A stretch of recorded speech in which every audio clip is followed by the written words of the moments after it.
whisper, but can't do it. All right, as usual, we'll do a short meditation. Set the motivation, so we start with breathing and then generate the mind of enlightenment.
So now for the last session,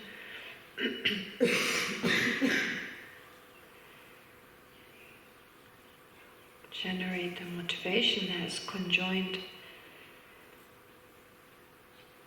with the mind that pays attention to this coming 2 hours.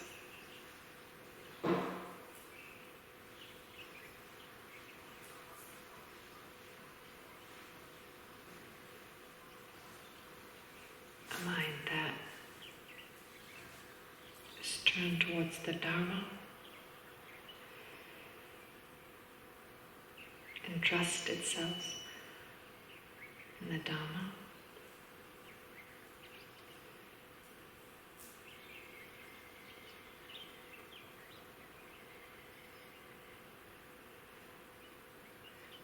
But it's also motivated by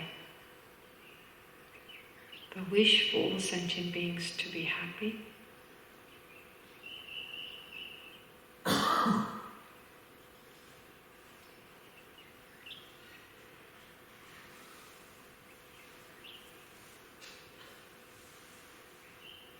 wish for all sentient beings to be free from suffering,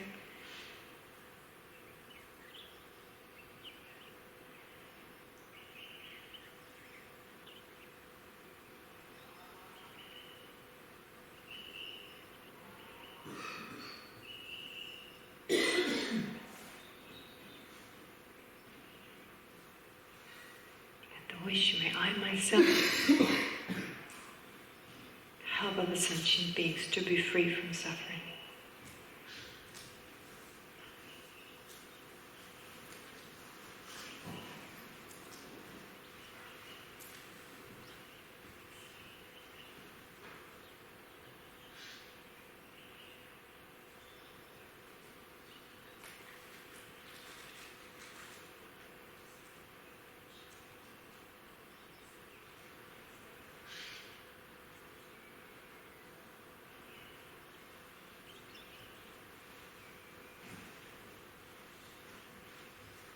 So therefore, generate the wish to become a Buddha for the welfare of all sentient beings.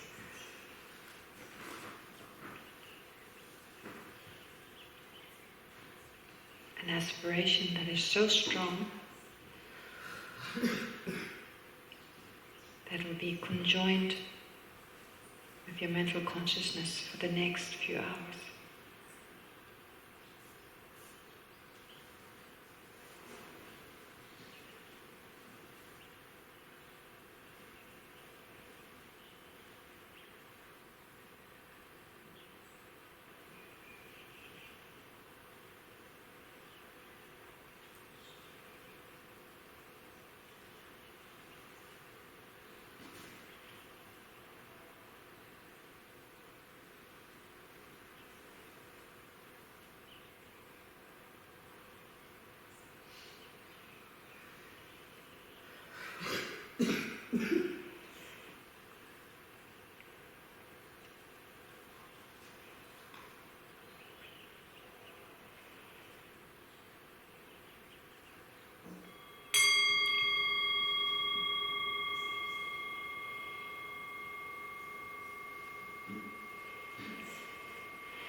little bit more to go.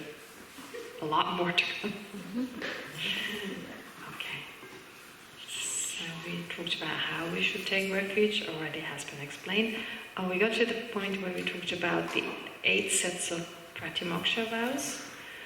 And one important part of this is what my teachers usually say, even if you don't feel like you can take a vow, it's like a stronger commitment, it's just making the promise. If you want to really practice something, let's say one of the obstacles to your practice are strong anger, then practice, of course, avoidance of anger, but even make a promise. I will now try my best to not be angry the whole day, or I will try my best to avoid doing this, that, and the other. And it's said to be extremely virtuous, just because making that promise, and it's very effective for the mind. So even if you don't take vows, you may take the vows for a day, for instance, just the pratimoksha, the lay past's vow.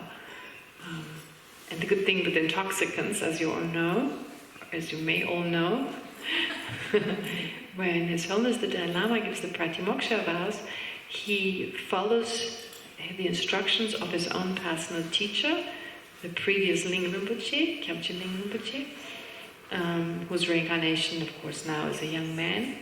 But the previous Kyabche Ling Rinpoche, he talked about the vow of avoiding intoxicants, which in Tibetan society mainly means avoiding alcohol, because Tibetans culturally don't have marijuana or any other drugs, not even real painkillers or anything. So really the main problem for a Tibetan would be alcohol. And so there was one student of Ling Rinpoche, and apparently when Ling Rinpoche gave the lay vows, he kind of scratched his head. It's a Tibetan way of saying you're shy. I mean, we all have it, right? The shyness is kind of expressed. But the Tibetans, they kind of go like this. They actually rub the top of their head. And he was like, Ling Rinpoche, sorry, I can't totally give up alcohol. It's difficult. And Ling Rinpoche said, okay then, a little bit is okay. But just don't drink as much that you get drunk. Now, His Holiness always says this nowadays. He always does the thing with the head. And he says, yes, so Ling Rinpoche himself has given that permission that you can drink a little bit. So social drinking is actually acceptable if you take the vows from His Holiness, but of course it should be without getting intoxicated. So a little bit is okay. Now, just to mention that. So if you want to take, I think that's probably a difficult one. Well, not so much in Israel. In Germany it's really difficult not to drink. My family, on me all the time. Have a little bit. I'm not going to tell. Just a little bit. It's just, nothing's going to happen. And they smuggle it into every dessert. I'm vegetarian. I used to not be, but now I am. And, they're like, oh, we made a great meal for you. It's got no meat in it, just a little bit of bacon. Little kind of square things of bacon that make it tastier. No meat, no more. Just a little bit of bacon. Yeah, right. Okay. I just don't get them to stop it. So the thing is, with alcohol, okay, in my case, I should really not take the dessert, but they'd be so offended if I hadn't. So I do take some. It doesn't taste of alcohol. The only good thing is if my aunt is there, because she's a recovering alcoholic, she gets away with it. No alcohol in the dessert. But mine, reason doesn't count, it's not strong enough. Okay. Anyway, so here it says, the Buddha says in the Brief Perfection of Wisdom Sutra in 8,000 verses, it's just again summarizing what was said before, if the merit of having taken refuge had form, the 3,000-fold universe would be too small to hold it. It's just saying it's very virtuous of taking refuge, etc. You're moving away from suffering, you're moving away from hatred, etc. So how could one be able to measure with one hand the treasures of the water of the great ocean? Yeah, well, very poetic. But it's basically saying it's extremely beneficial. So this completes the presentation of the 3 objects of refuge according to the general meaning by Benchen Sondawa. Alright. So not that hard. Harder now is refuting other systems. So this next text. I have to warn you, it's not it's not eloquent. It's not like easily read. It's a very terse language, in Tibetan too. Tibetans have a way of writing very beautifully, very poetically, using analogies, examples, but not when they debate. It's a whole different language. It's like A is B because it's C. Kind of very to the point and kind of terse or kind of abstract, just saying what you want to say. It's repetitive, all that. So you have that in English too. Because it's just a formula that allows you to analyze anything you want. So it's A is B because it's C, basically. So it's this structure. Now, this is why this part is really not poetic, but it's looking at the definitions that were given earlier on. And some of these, I've left out some debates that are too absurd in English just because it's to do with the Tibetan language, if it's just kind of words, word plays, or when it has to do with a totally different subject that was previously covered, so I can't go into that. Therefore, to mention the debate would not be helpful, so I've left out a few things. But the most important parts I have included, and there's also some additional explanation that is given when required. Anyway, so regarding the definitions, the definition of a Buddha jewel is a source of refuge that has the 8 qualities of being unconditioned and so forth. That is the definition given by someone. There's always like someone, and then either our own system agrees with it, or it's refuted. So whether this someone exists or not, it's not important, but the debate is always important. So based on this, we debate. Someone else said, our own system refuted this, can that be right or not? So a lot of this revolves around these debates, and you'd be surprised how many debates you can come up with. Seeking contradiction, does it make sense what they're saying? Okay, so it's all based on, mainly on the following text. So here, Panchastone Taowa is saying the first definition is not correct. So remember, in the general meaning, it was given as the definition. Here, they say, no, it's not the definition, it's not correct. Because an Arya Mahayanist, in Tibetan it sounds a little less weird. Who is a Mahayanist? Who's included in a Mahayanist? Someone who follows the Mahayana. So, who would, pardon? Bodhisattva is a Mahayanist. Anyone else? A Buddha, so Mahayanist. Yeah, because basically they hold on to the belief of enlightenment, that's the highest goal, and they've entered the path. So a Mahayanist includes therefore both Bodhisattvas and Buddhas. And now one question, does a human being have a nose? Right? Does every human being have a nose? No. Does the human being have 2 arms? Yes. Does every human being have 2 arms? No. So it would make sense to say a human being has 2 arms because many human beings have 2 arms. Okay? You could even say the majority has.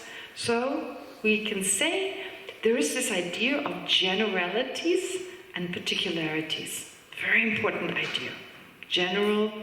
In some philosophical systems, they talk about universals, like a universal person that embraces all persons they are. That's what some non-Buddhist philosophers talk about, but from a Buddhist point of view, that's an extreme version of inherent existence. Some overarching personness that we're all part of.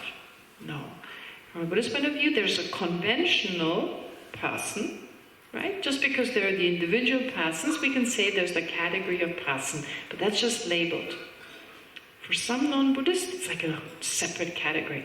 In the last course, I also mentioned that. It's very interesting with numbers, you also have that idea. There are 3 philosophical schools in terms of numbers.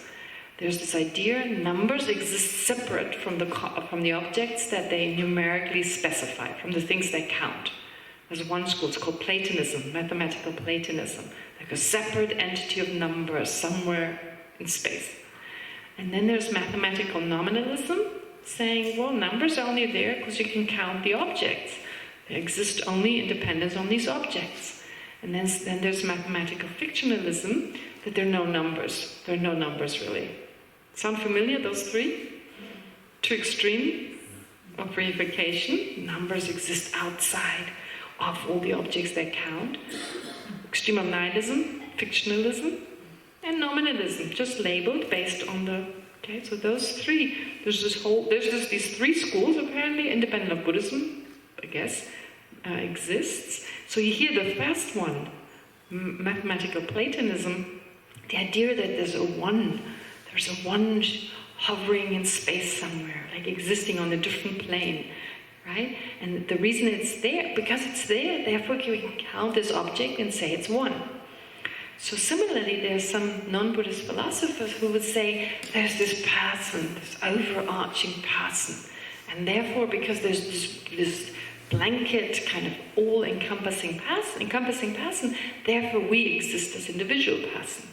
But from a Buddhist point of view, there's no overarching. There's a conventional category person. And that's it.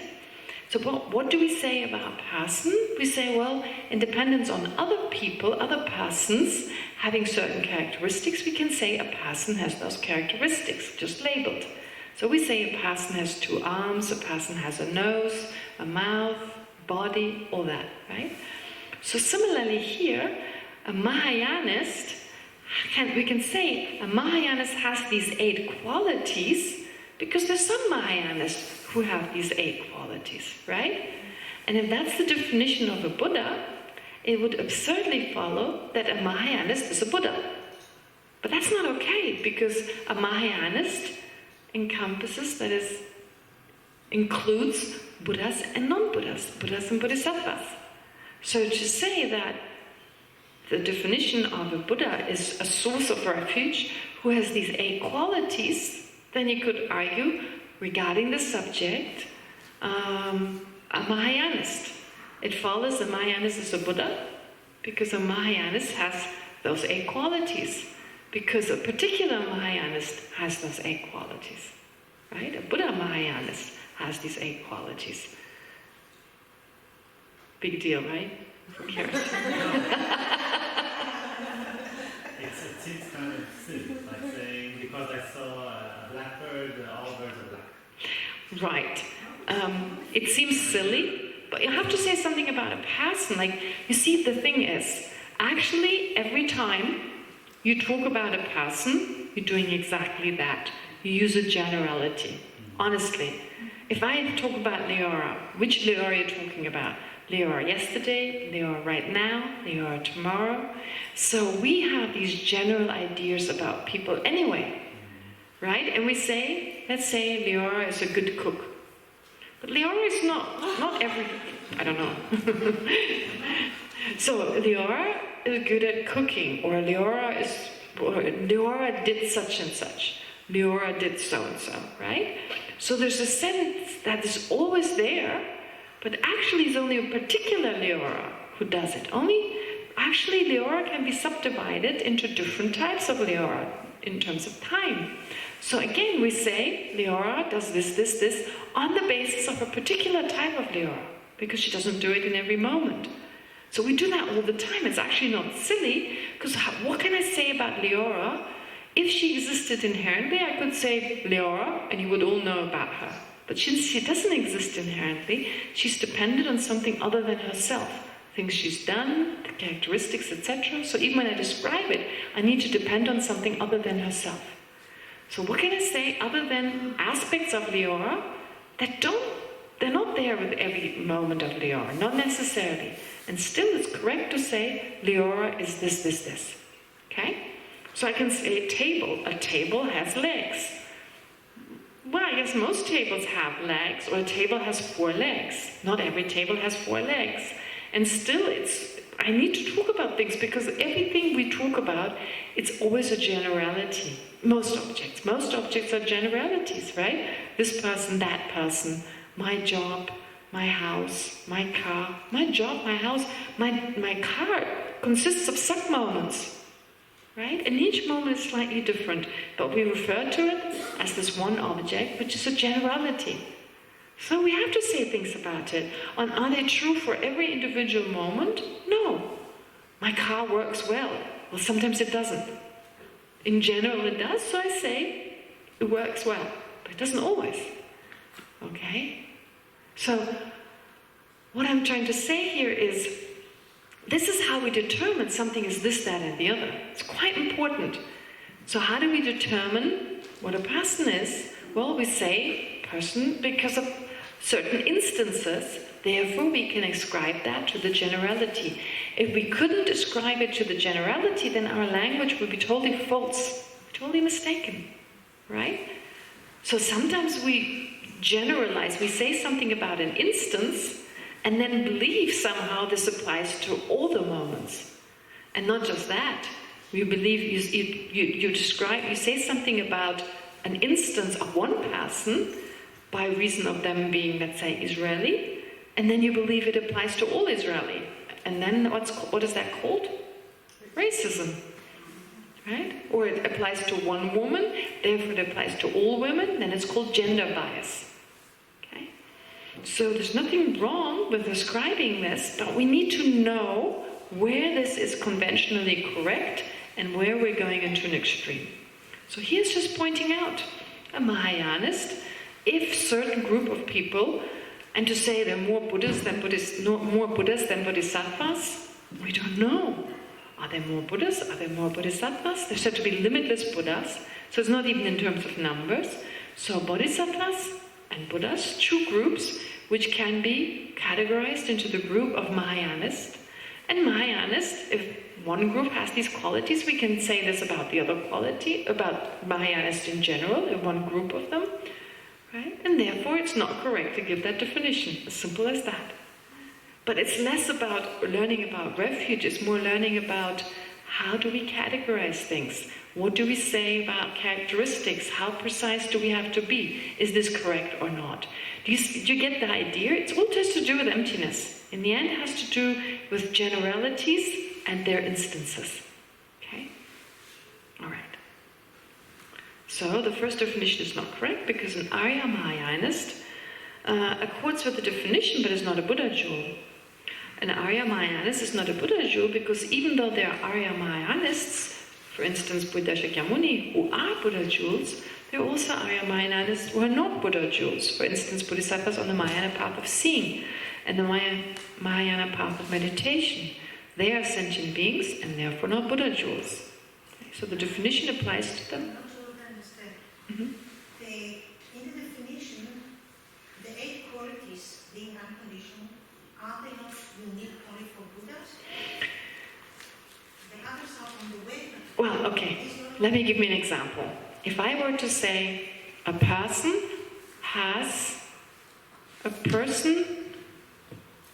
let me give you an example. I say something about a person, such as a person has an Israeli passport. We could say a person has an Israeli passport. Okay, that would be correct to say. A person has an Israeli passport. A person has a passport. Okay? Why does a person have a passport? Because there are some persons who have a passport. So if I say anything about a person, I will always say something about a particular person, right? Otherwise I couldn't say anything about I couldn't say they have 2 arms, because not every person has 2 arms. Okay, so a person has an Israeli passport. Okay? You would all agree with that. But if the definition of a person were the one who has an Israeli passport, then it would follow that a person is Israeli because he or she has an Israeli passport. Okay? So that would be, strictly speaking, not okay, because the definition is too vast. It includes also the generality of person, because whatever a particular person has, we have to say a person has in general, because otherwise you can't say anything. A person has nothing otherwise, right? So this is just what this is pointing out. We'd still talk like that, it's totally okay. No, but it's saying those qualities are unique to the Buddha, but there's a word problem here. It's like saying, well, a person would have those qualities because some person has those qualities. But a person doesn't have those qualities? A person doesn't have 2 legs? But does a person have 2 legs? Not every person has 2 legs. Not every person has two legs, but you're saying a person has two legs, right? It's just that, it's not really saying that this is incorrect, but just to warn us. It's kind of like saying, look, you have to be careful here, because even in general you can say you have these qualities. It's more a teaching on the fact that how do we apply generalities? Can we always define something in that way? No, we have to be more precise, right? But the definition was precise. It was for Buddhas, not for Mahayanas. No, but if I say, but if I say the definition of an Israeli is, having an Israeli passport, then, you see, if you say the definition of a Buddha, then the definition can only apply to a Buddha and nothing else. But here it applies to more than a Buddha. It applies to Mahayanists. Wow. Unconditioned applies to a bodhisattva? No, to a Mahayanist. Why? Because there are Mahayanists who have this unconditioned quality. The first quality only the emptiness of the mind of the Buddha. Yes, but Leora, listen, I agree with you. But what I'm saying is, we have to be consistent. A person either has two arms, it's up to us in the end. So if you say, you can disagree with this, of course. You can disagree with this. But usually we say a person has a nose, a person has a head. We say Leora, da-da-da-da-da, right? And we're not talking about every instance of Leora when we say something about Leora. We're talking about her in general. The generality, Leora. About a person, right, in general, in Israeli, is da-da-da-da, has a passport. Maybe not even every Israeli has a passport, but we say an Israeli has a passport. If we say that in general about an Israeli, we have to say that in general about a person. A person has a passport, an Israeli passport.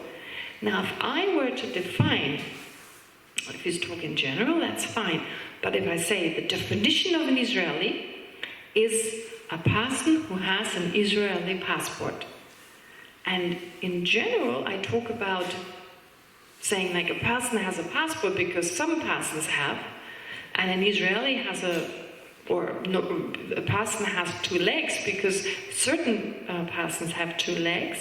Then I have to be consistent, and it would be incorrect for me to say an Israeli is the one who has an Israeli passport, because it follows a person is an Israeli because he has an Israeli passport. He or she has an Israeli passport. But I wouldn't say that a person is Israeli, because a person can be American, a person can be, right? So I can say a person has an American passport and a person has an Israeli passport. Okay? But that cannot be my definition in that moment. It's just kind of, it's, in the end, if you decide it is the definition, it's not important, but this is what needs to be understood about this text here. It's trying to teach us more than just the definition. It brings in other aspects to remind us. Right? And you may agree with this. No, maybe it's correct. Maybe I misunderstood. Do Arya Mahayanis, or not Buddha, have 8 unconditioned qualities